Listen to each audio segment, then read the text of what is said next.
தெளிச்சிக்கிறா. இதான் உன் கடைக்கு வரவே மாட்டேன். செம்ம மூஞ்சா காமிச்சுன்னு இருப்பேன். ஏன்னா நான் வேற எந்த கடையும் இல்ல. அதான் வந்து தொலைஞ்சேன். சீக்கிரம் குடியா, நான் கிளம்புறேன். நீ நொய்யன்ற யாரையா நொய்யன்றா? அடிக்கிற வெயில கஸ்டமர் வந்து நின்று அப்படி சிட்டின்னு பேசாதீங்களா? டென்ஷன் ஆகுது எனக்கு. நீ கஸ்டமரா நான் கஸ்டமரா? இது வேணும் அது வேணும் நான் கேட்டுக்கிறேன். நீ வேண்டாம் வரப்பா பண்ணுங்க. உங்களுக்கு சும்மா பொருள் வாங்குறேன், காசு கொடுத்தானே வாங்குறேன். உனக்கு பால் தானே வேணும்? ஆமா. என்ன கலரு? Orange colour. அந்த கலர் இல்ல. சரி, வரணா கலர் இருக்கு. பாலே இல்ல. அப்புறம் என்ன கலர் வேணும்னு கேட்டா? நான் தெரிஞ்சுக்கலான்னு கேட்டேன். கண்டென்சர் மில்க் இருக்கானா? என்ன கேட்ட? Condenser milk. ஏன்டா நான் கேட்ட பால் பிஸ்கட் 10 நிமிஷமா என் தாவத்துல உனக்கு கண்டென்சர் மில்க் வேணுமா? போடா. வேற எங்க கடை இல்லனா? வேற கடை எல்லாம் வெளியூர் போய் வாங்கடா. எவனையும் கடைக்கு வராதீங்கடா. டேய் பேடா வர கஸ்டமர் தொட்டி விடுற. ஆமா, இவர் கஸ்டமர் கவுஞ்சி கீச்சிடுவாரு. வரவங்க எல்லாம் மனநிலை வந்து அனுப்பி விடுறாரு. எவ்வளவுன்னு சொல்லி குதிரை கிளம்புறேன். 20 ரூபா.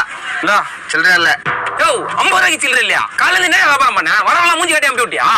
தேவையில்லாம பேசாத. சரி, ஜிபே இருக்கா? இல்ல. அப்ப கூகுள் பே இருக்கா? அது இருக்கு.